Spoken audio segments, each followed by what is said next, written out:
இந்த செய்தியை வழங்குபவர்கள் Ravi colours. Kurti, tops, cotton pant, leggings, shawl, kids wears மற்றும் நைட்டிகள், பெண்கள் மற்றும் ஆண்களின் உள்ளாடைகளுக்கு என்றே ஒரு பிரத்யேக showroom. Ravi colours, Raja theatre signal அருகில், நேரு வீதி, புதுச்சேரி.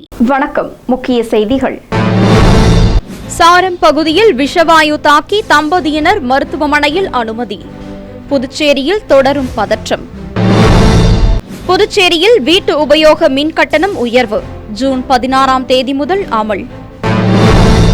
மாநில பாரதிய ஜனதா கட்சி தலைவர் பதவி விலக வேண்டும் என வலியுறுத்தி அரை நிர்வாண போராட்டத்தில் ஈடுபட்ட செயலாளர். புதுச்சேரி அரசியலில் பரபரப்பு. புதுச்சேரியில் ஜல்சக்தி அபியான் செயல் திட்டம் குறித்த ஆய்வுக் கூட்டம் மாவட்ட ஆட்சியர் தலைமையில் நடைபெற்றது. இனி விரிவான செய்திகள். புதுச்சேரி நெல்லித்தோப்பு தொகுதி சாரம் பகுதியில் கழிவறைக்கு சென்ற கணவன் மனைவி மூச்சு திணறல் ஏற்பட்டு மருத்துவமனையில் சிகிச்சை பெற்று வரும் சம்பவம் அப்பகுதி மக்களிடையே பதற்றத்தை ஏற்படுத்தியுள்ளது. புதுச்சேரி ரெட்டியார்பாளையம் புதுநகர் பகுதியில் விஷவாயு வீட்டில் உள்ள கழிவறை வழியாக வெளியேறி சிறுமி உள்ளிட்ட 3 பெண்கள் உயிரிழந்தனர். மேலும் 8ற்கும் மேற்பட்டவர்கள் அரசு மருத்துவமனையில் சிகிச்சை பெற்று வருகின்றனர். இதனையொட்டி இந்த பகுதியில் பல்வேறு பாதுகாப்பு நடவடிக்கைகள் மேற்கொள்ளப்பட்டு கழிவுநீர் குழாய்கள் மாற்றப்பட்டு வருகிறது. மேலும் அந்த பகுதி மக்கள் அரசு பள்ளியில் தங்க வைக்கப்பட்டு உணவுகளும் வழங்கப்பட்டு வருகிறது. விஷவாயு தாக்கி 3 பெண்கள் உயிரிழந்த சம்பவம் புதுச்சேரி முழுவதும் பெரும் பரபரப்பை ஏற்படுத்திய நிலையில் புதுச்சேரி சாரம் சுந்தர மேஸ்திரி வீதியில் வசிக்கும் பழனி பவானி கணவன் மனைவியான இவர்கள் கழிவறைக்கு சென்று வந்த நிலையில் இருவருக்கும் மயக்கம் தலை சுற்றல் ஏற்பட்டுள்ளது. மயக்கமடைந்த அவர்கள் உடனடியாக மீட்கப்பட்டு அரசு மருத்துவமனையில் சிகிச்சை பெற்றனர். மேலும் இந்த தகவல் காட்டுத்தீயாக பரவியதால் அப்பகுதி மக்கள் பெரும் பீதியடைந்தனர். இதுகுறித்து தகவல் அறிந்து சம்பவ இடத்திற்கு வந்த வட்டாட்சியர் பிருத்திவி, வருவாய் ஆய்வாளர் சுந்தரேஸ்வரராவ் மற்றும் VAO ரமேஷ் உள்ளிட்ட பொதுப்பணித்துறை அதிகாரிகள் சுந்தர மேஸ்திரி வீதியில் முகாமிட்டு விஷவாயு கசிந்ததா என்பது குறித்தும் எதனால் அவர்கள் மயக்கம் அடைந்தார்கள் என்பது குறித்தும் விசாரணையை மேற்கொண்டு வருகின்றனர். ரெட்டியார்பாளையம் புதுநகர் பகுதியில் விஷவாயு தாக்கி 3 பேர் உயிரிழந்த நிலையில் தற்போது சுந்தர மேஸ்திரி வீதியில் 2 பேர் விஷவாயுவால் மயக்கமடைந்த சம்பவம் புதுச்சேரியில் பெரும் பரபரப்பையும் பீதியையும் ஏற்படுத்தியுள்ளது. மயக்கமும் கண்ணெரிச்சலும் வந்தது. உடனே அப்பா அம்மா 2 பேருமே GHல கொண்டு போய் சிகிச்சை காட்டுறதுல அவங்க அட்மிட் பண்ணதுக்கு உள்ள அட்மிட் பண்ணிட்டாங்க. இந்த வாய்க்கால் இந்த ட்ரைனேஜ்லாம் பார்த்தீங்கன்னா 10% தான் அந்த அளவு இருக்கணும். ஆனால் இதில் மானிட்டர் வச்சு செக் பண்ணும்போது 150% இருக்குது. 5% மீத்தேன் இருக்குது. இவ்வளோ இது இருக்கும்போது பொதுமக்களுக்கு அக்கம் பக்கத்தில் எல்லாருக்குமே ஒரு பயம் வருது, வயசானவங்க. அதனால் இந்த அரசாங்கம் நான் ஒரு கோரிக்கையாக வைக்கிறேன், இந்த ட்ரைனேஜ்லாம் கொஞ்சம் அப்பப்போ பராமரித்து வாய்க்காலாம் பாருங்கள், வாய்க்காலாம் எவ்வளோ குப்பை எதுவுமே இல்லாமல் அப்படியே சாக்கடையும் சேரும் சகஜமாக இருக்குது. எப்படி நாங்கள் உள்ளே போகிறது? இப்போ போய் சாப்பிடணும், போகணும், பிள்ளைங்களை பார்க்கணும், எப்படி நாங்கள் உள்ளே போகிறது? ஒரு பிள்ளைங்க ஸ்கூல் விட்டு வரோம், பாத்ரூம் போகணும், எப்படி போகிறது? நாங்கள் எங்களுக்கு இதுவாக இருக்குது. இந்த வாய்க்காங்க சுத்தமாக அல்லவே மாட்டுறாங்க. புதுச்சேரியில் வீட்டு உபயோகம் மற்றும் வர்த்தக நிறுவனங்களுக்கான நிலை கட்டண உயர்வு ஜூன் 16ஆம் தேதி முதல் அமல்படுத்தப்பட உள்ளது. புதுச்சேரி மின்துறையின் வரவு செலவு கணக்குகள் கோவாவில் உள்ள இணை ஒழுங்குமுறை ஆணையத்திடம் சமர்ப்பிக்கப்பட்டு அதற்கேற்ப ஆண்டுதோறும் கட்டணம் நிர்ணயிக்கப்படுகிறது. அதன்படி 2023-2024 நிதியாண்டிற்கான கட்டணத்தை நிர்ணயம் செய்ய இணை மின்சார ஒழுங்குமுறை ஆணையத்திடம் விண்ணப்பிக்க அப்போதைய துணைநிலை ஆளுநர் தமிழிசை கடந்த ஆண்டு டிசம்பரில் ஒப்புதல் அளித்தார். இதையடுத்து மின் கட்டண உயர்வு தொடர்பான இணை மின்சார ஒழுங்குமுறை ஆணையத்திடம் புதுச்சேரி மின்துறை விண்ணப்பித்தது. அதன்படி இந்த ஆண்டு வீட்டு உபயோகத்திற்கு ஒரு யூனிட்டிற்கு சராசரியாக 50 பைசா முதல் 75 பைசா வரை உயர்த்தவும், வர்த்தக பயன்பாட்டிற்கு சராசரியாக ₹1 வரை கட்டணம் உயர்த்தவும் புதுச்சேரி அரசு அனுமதி கேட்டிருந்தது. 2024-2025 ஆண்டிற்கு மின் கட்டண நிர்ணயம் தொடர்பான கருத்து கேட்பு கூட்டம் நடந்து முடிந்தது. அதையடுத்து பாராளுமன்ற தேர்தல் நன்னடத்தை விதிகளால் கட்டண உயர்வுக்கு அனுமதி கிடைக்கவில்லை. இந்த நிலையில் அரசின் கட்டண உயர்வுக்கு இணை மின்சார ஒழுங்குமுறை ஆணையம் அனுமதி அளித்துள்ளது. அதன்படி வீடுகளுக்கான மின்கட்டணம் முதல் 100 யூனிட்டிற்கு ₹2.25 பைசாவிலிருந்து ₹2.70 பைசாவாகவும், 101 முதல் 200 யூனிட்டுக்கு மின்கட்டணம் ₹3.25 பைசாவிலிருந்து ₹4ஆகவும், 201 முதல் 300 யூனிட் வரை யூனிட்டிற்கு ₹5.40 பைசாவிலிருந்து ₹6ஆகவும், 301 யூனிட்டுக்கு மேல் வீடுகளுக்கான கட்டணம் ₹6.80 பைசாவிலிருந்து ₹7.50 உயர்த்தப்பட்டது. உயர்த்தப்படுகிறது. இந்த மின்கட்டண உயர்வு ஜூன் 16ஆம் தேதி முதல் அமலுக்கு வருகிறது. வர்த்தக நிறுவனங்களுக்கு முதல் 100 யூனிட் வரை தற்போது வசூலிக்கப்படும் ரூபாயிலிருந்து $6.50 101 முதல் 250 யூனிட் வரை $7.05 $8 251 யூனிட்டுக்கு மேல் $7.80 $9 கட்டணம் உயர்த்த அனுமதி கோரியிருந்தனர். ஆனால் இந்த கட்டணத்தை உயர்த்த அரசு அனுமதி தரவில்லை. பழைய கட்டணமே தொடரும். ஆனால் தொழிற்சாலை வர்த்தக நிறுவனங்களுக்கு நிலை கட்டணம் 1 கிலோ வாட்டுக்கு $75 $200 உயர்த்தப்பட்டுள்ளது. அதேபோல் குடிசை தொழில்கள் பொறுத்தவரை 100 யூனிட் வரை $2.25 $2.75 101 முதல் 200 யூனிட் வரை $3.25 $4 201 முதல் 300 யூனிட் வரை $5.40 $6 301 யூனிட்டுக்கு மேல் $6.80 $7.50 உயர்த்த விண்ணப்பித்தனர். ஆனால் அதற்கும் அனுமதி தராததால் பழைய கட்டணமே தொடர்கிறது. வழக்கமாக ஆண்டுதோறும் ஏப்ரல் 1ஆம் தேதி முதல் மின்கட்டண உயர்வு அமலுக்கு வரும். இந்த ஆண்டு தேர்தல் குறுக்கீட்டால் 2 மாதங்கள் தள்ளி கட்டண உயர்வு அமலுக்கு வந்துள்ளது குறிப்பிடத்தக்கது. பாராளுமன்ற தேர்தல் தோல்வி காரணமாக புதுச்சேரி மாநில பாரதிய ஜனதா கட்சி தலைவர் செல்வ கணபதி பதவி விலக வேண்டும் என வலியுறுத்தி அக்கட்சி செயலாளர் அரை நிர்வாண போராட்டத்தில் ஈடுபட்ட சம்பவம் புதுச்சேரி அரசியலில் பெரும் பரபரப்பை ஏற்படுத்தியுள்ளது. புதுச்சேரியில் பாரதிய ஜனதா கட்சி தலைவராக பாராளுமன்ற உறுப்பினர் செல்வ கணபதியை கடந்த வருடம் பாரதிய ஜனதா கட்சி தேசிய தலைமை அறிவித்தது.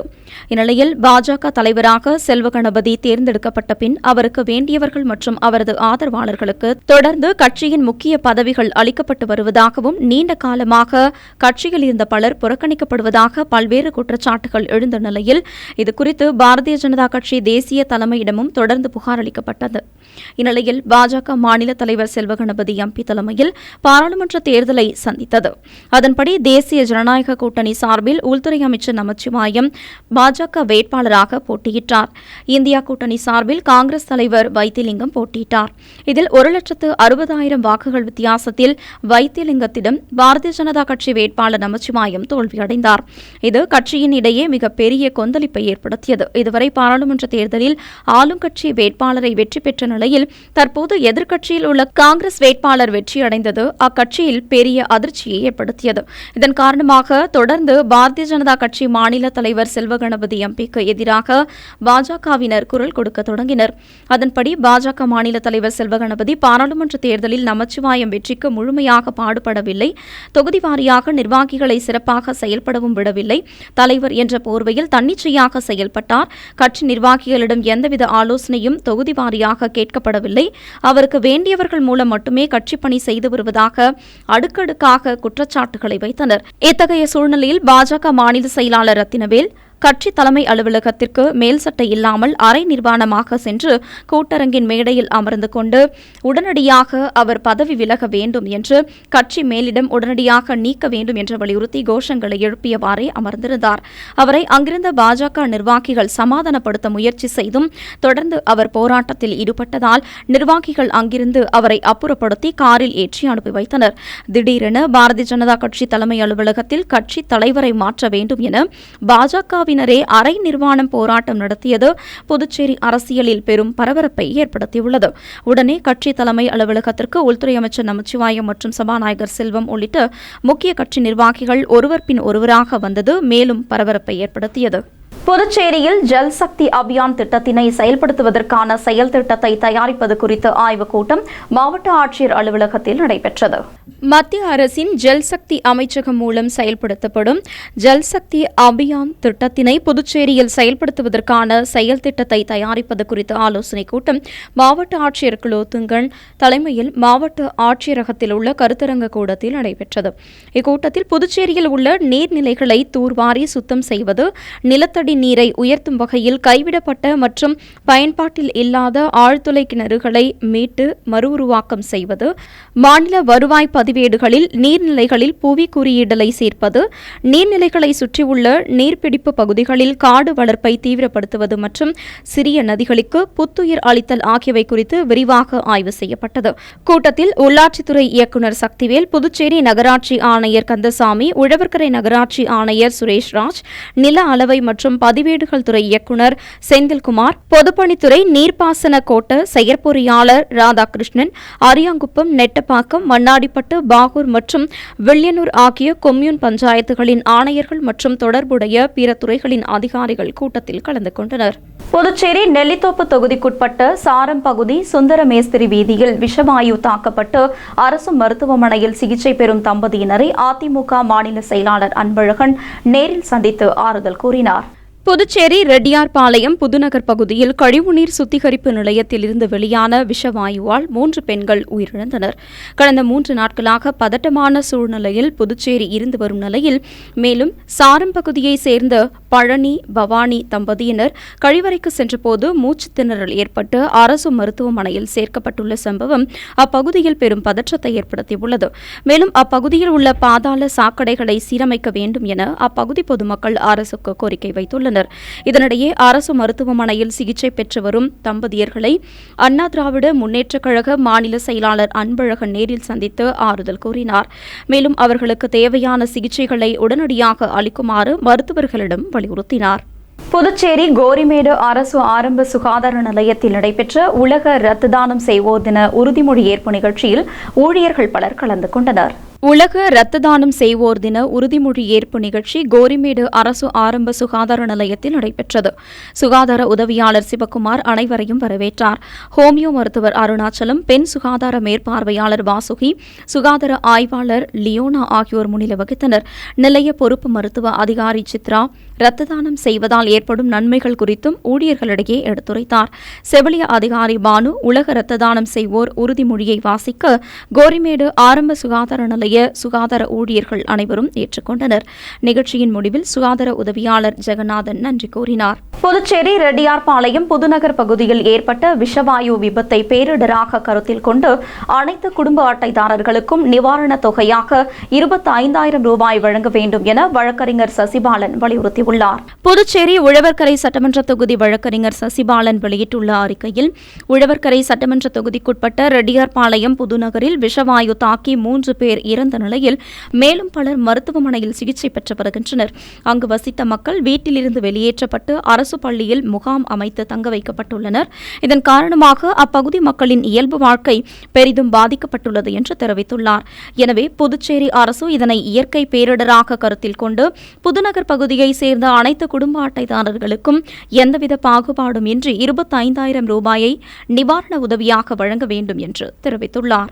அடுத்து வருவது புதுச்சேரியில் இன்றைய பெட்ரோல் மற்றும் டீசல் விலை விவரம். சர்வதேச சந்தையில் கச்சா எண்ணெயின் விலை நிர்ணயத்திற்கு ஏற்ப நாள்தோறும் பெட்ரோல் மற்றும் டீசல் விலை மாற்றி அமைக்கப்பட்டு விற்பனையாகி வருகின்றது. அதன்படி புதுச்சேரியில் 1 லிட்டர் பெட்ரோல் 94 ரூபாய் 23 காசுகளுக்கும், டீசல் 1 லிட்டர் 84 ரூபாய் 43 காசுகளுக்கும் விற்பனை செய்யப்பட்டு வருகிறது. இனி வருவது புதுவையில் இன்றைய தங்கம் மற்றும் வெள்ளி விலை நிலவரம். இன்றைய தங்கம் வெள்ளி விலை விவரம். புதுவையில் இன்றைய தங்கம் வெள்ளி விலை விவரம் வழங்குபவர்கள் முத்து கோல்ட் ஹவுஸ், பாண்டிச்சேரி. தங்கம் 1 கிராம் 6,590 ரூபாய். இன்றைய தங்கம் வெள்ளி விலை விவரம். வெள்ளி 10 கிராம் 920 ரூபாய். இத்துடன் ஏஎம்என் செய்திகள் நிறைவடைந்தன. வணக்கம். புதுச்சேரி உங்கள் ஏஎம்என் டிவி செய்திகளை யூடியூபில் உடனுக்குடன் காண ஏஎம்என் டிவி பாண்டிச்சேரி சேனலை சப்ஸ்கிரைப் செய்யுங்கள். பெல் பட்டனை மறக்காமல் கிளிக் செய்யுங்கள்.